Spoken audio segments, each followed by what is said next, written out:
Hello बच्चों, कैसे हो आप? ठीक हो? आज मैं आपके लिए एक नई कहानी लेकर आई हूँ। कभी कभी हमारे जीवन में ऐसा होता है कि हमारे पास हर चीज़ होती है जो हमारे लिए बहुत ही इम्पोर्टेंट है, और कोई एक आध चीज़ नहीं होती है तो हम समझते हैं कि जो बाकी चीज़ें हैं हम उसे इग्नोर कर देते हैं और वो एक ही चीज़ को हम ज़्यादा इम्पोर्टेंस देने लगते हैं। तो हमें ऐसा नहीं करना है।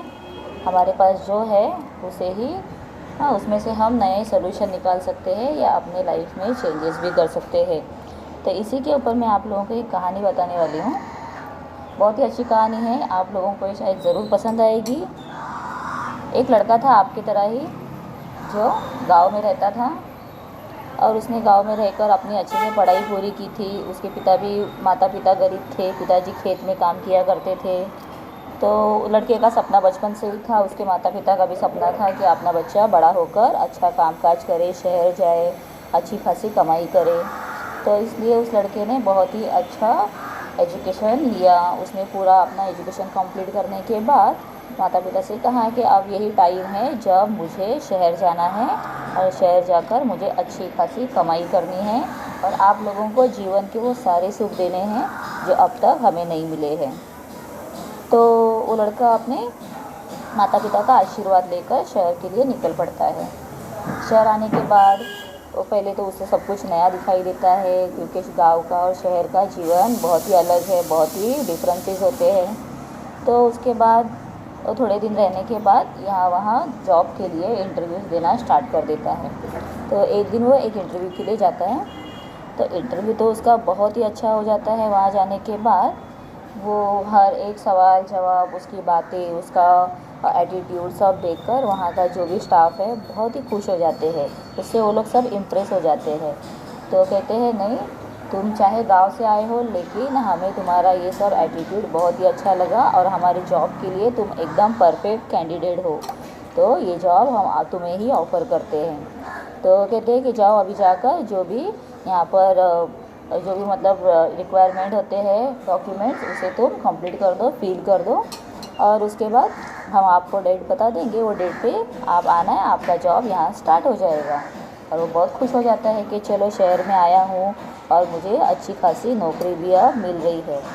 तो जब वो जाता है फॉर्म फिल करने के लिए, तो जो असिस्टेंट होते हैं वो उसका फॉर्म फिल करने के लिए उसकी हेल्प करते हैं। फिर पूरा कंप्लीट होने के बाद लास्ट में वो उसे पूछते हैं कि अच्छा तुम अपना ईमेल आईडी हमें दे दो, ताकि ईमेल पे मैं तुम्हें जो भी ये है मैसेज कर दूँगा, तो तुम्हें वो मैसेज मिलेगा। वैसे ही तुम नेक्स्ट डे से यहाँ पर ज्वाइन हो जाना।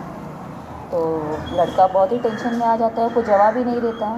तो कहते हैं कि क्या हो गया, ईमेल आईडी तो तुमने अभी तक दी नहीं है, क्या हो गया, कुछ प्रॉब्लम है? तो कहता है, हाँ, मेरे पास ईमेल आईडी नहीं है, मैंने ईमेल आईडी नहीं बनाई है। तो कहते हैं कि अब ईमेल आईडी नहीं है तो कैसे तुम्हें जॉब मिलेगा, तो तुम नहीं आ सकते अभी, तो नेक्स्ट टाइम पे तुम देखना, अभी ईमेल आईडी ही नहीं है तुम्हारे पास, तो आगे हम कुछ नहीं कर सकते हैं। तो लड़का बहुत ही उदास हो जाता है, और उदास होकर वो अपने घर लौट कर आ जाता है, मतलब शहर वाले घर जहाँ पर वो रहता था वहाँ पर वो लौट कर आ जाता है। तो आने के बाद वो सोचता है कि अब मैं क्या करूँ, और घर से फिर से बाहर निकलता है, यहाँ वहाँ घूमने लगता है, कुछ ना कुछ तो रास्ता निकालना ही है। तो उसे बहुत बुरा लगता है कि ईमेल आईडी की वजह से मुझे जॉब ऑफ़र जो इतनी अच्छी खासी मिली थी, इतना अच्छा खासा तनख्वाह था, पेमेंट था, अब नहीं मिलेगा। लेकिन वो सोचता है, नहीं, जो भी है मुझे उसे एक्सेप्ट करना है। मैं गांव तो रिटर्न नहीं जाऊंगा, क्योंकि माँ बाप को मैंने वादा किया है। तो वो क्या करता है, अपने जेब में देखता है तो उसके पास सिर्फ 200 रुपये ही होते हैं। तो वो 200 रुपये निकाल कर लेता है और जाकर एक जगह से फल खाने के लिए खरीदी करता है। और फल लेने के बाद वो अपने लिए फल लेने के लिए रुकता है, लेकिन उसे दिल में ऐसा ख्याल आता है कि क्यों ना मैं ये सारे पैसों के फल ले लूँ और उन्हें ही जाकर कहीं पर बेच दूँ, तो शायद से मुझे कुछ मुनाफा हो जाए। तो वो फल लेता है और जाकर उन्हें दूसरे चौक पर बेचने के लिए खड़ा हो जाता है। अब देखो बच्चों, हाँ, फल लेकर उसने जब बेचने के लिए वो खड़ा है, तो उसको वहाँ पर फल बेचने के बाद 50 रुपये पूरे फ़ायदा हो गया था, मतलब उसने 50 रुपये कमा लिए थे। और वो बहुत ही खुश हो गया। उसने ये नहीं सोचा कि क्या सिर्फ 50 रुपये मिला है, और वो क्या करता है, नेक्स्ट डे मॉर्निंग, अभी तो उसने सब्जी वाले से ही ख़रीदा था, जो फल वाला था और उसके पास से ही ख़रीदा था सब फल। तो अब नेक्स्ट डे वो क्या करता है, उस फल वाले के जब वो फल वाला फल लेने के लिए सब्जी मंडी जाता है, होलसेल मार्केट जाता है, तो वो भी उसके पीछे वहाँ जाता है और देखता है कि कहाँ से फल खरीदी किए जाते हैं, और वो भी वहाँ से 250 रुपये के सारे फल खरीदी कर लेता है। और लेने के बाद वो फिर से दूसरे जगह पर जाकर, दूसरे चौक पर जाकर उसे बेचने के लिए खड़ा हो जाता है। अब दूसरे दिन तो उसे 100 रुपये का मुनाफा हो जाता है। तो ऐसे करते करते अब लड़के को बहुत ही खुशी होने लगती है कि देखो, मैं कुछ शहर में आके अपना खुद का कुछ करने लगा हूँ। तो नाराज़ होकर या उसने ऐसे डिस्करेज होकर छोड़ नहीं दिया कि अभी क्या करना है, रिटर्न जाना है। तो जाने के बाद फिर वो क्या करने लगता है, हर दिन सुबह जाकर फल लाता है और आकर बेचना स्टार्ट कर देता है। ऐसे करते करते कुछ महीने गुजर जाते हैं और अब उसको बहुत ही मुनाफा होने लगा और उसने क्या कर दिया, एक छोटा सा ठेला स्टार्ट कर दिया।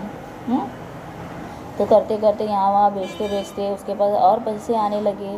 तो उसने क्या किया, एक छोटा सा शॉप खरीदी करके वो वहाँ पर फल लेकर बेचने लगा। और अब तो उसके पास, पहले तो वो 1 या 2 तरह के फल लाता था, लेकिन अब उसके पास इतना पैसा हो गया था कि वो बहुत सारे फल लाकर अब अलग अलग टाइप के फल लाके बेचने लगा। उसके बाद उसने और अपने 2 शॉप खरीदी कर लिए। और उसके बाद क्या हुआ कि उसने अपने जो गांव के फ्रेंड्स थे उन्हें भी शहर बुला लिया कि मुझे हेल्प करने के लिए तुम लोग भी यहाँ आ जाओ। और अब तो उसके जो फल है वो विदेशों तक, मतलब बाहर गाँव तक जाने लगे, दूसरे कंट्रीज़ में वो सब एक्सपोर्ट होने लगे और इसका बिज़नेस अब बहुत ही अच्छे से बढ़ गया है और वो एक सक्सेसफुल बिजनेसमैन बन गया था। तो एक दिन क्या होता है, बहुत ही अच्छा बड़ा बिजनेसमैन होने के बाद एक कुछ मीडिया वाले उसका इंटरव्यू लेने के लिए आते हैं और पूरा इंटरव्यू होने के बाद वो पूछते हैं कि सर आप इतना अच्छे से आपने सेटअप किया, कैसे किया, सब क्वेश्चन आंसर हो जाते हैं। तो एंड में वो उसे पूछते हैं, कहते हैं कि हमने आपका ये जो इंटरव्यू लिया है तो मैं इसकी कॉपी आपको फॉरवर्ड कर दूंगा, तो एक काम कीजिए, आप मुझे आपकी ईमेल आईडी दे दीजिए। तो वो कहता है कि मेरी कोई ईमेल आईडी नहीं है। तो कहते हैं कि अच्छा, तो आपको ईमेल आईडी नहीं है तो बनानी पड़ेगी। तो कहता है नहीं, मुझे ईमेल की ज़रूरत नहीं है, क्योंकि जो चीज़ मेरे पास नहीं थी उस वजह से मैं आज बिजनेसमैन बना हूँ। तो इसका मतलब ऐसे होता है कि जो इम्पोर्टेंट चीज़ सबके लिए है आज के ज़माने में, वो उसके पास नहीं थी, लेकिन वो उस बात को उसने नेगेटिवली ना लेकर पॉजिटिवली सोचा और कुछ नया करने की सोची और अच्छे से बिजनेसमैन बन गया है। तो हमें भी जीवन में यही सोचना है, अगर कोई चीज़ नहीं है तो हमें वहाँ पर अटकना नहीं है, बीच में स्टॉप नहीं होना है, उसमें से आपको सॉल्यूशंस फाइंड करने के लिए सीखना है, क्योंकि हर चीज़ का, हर क्वेश्चन का सॉल्यूशन होता है, बस उसे हमें खोजना है, उसे हमें ढूंढना है और उसके लिए हमें अपनी तरफ से पूरा पॉजिटिव रिस्पॉन्स देना है। तो बच्चों, कैसे लगी आपको ये कहानी? अच्छी लगी है तो मुझे कमेंट करके ज़रूर बताइए, ताकि मैं आप लोगों को बहुत सारी कहानियाँ ऐसे मैं बताते रहूं और आप भी उससे कुछ अच्छे से सीखो। ठीक है बच्चों, बाय।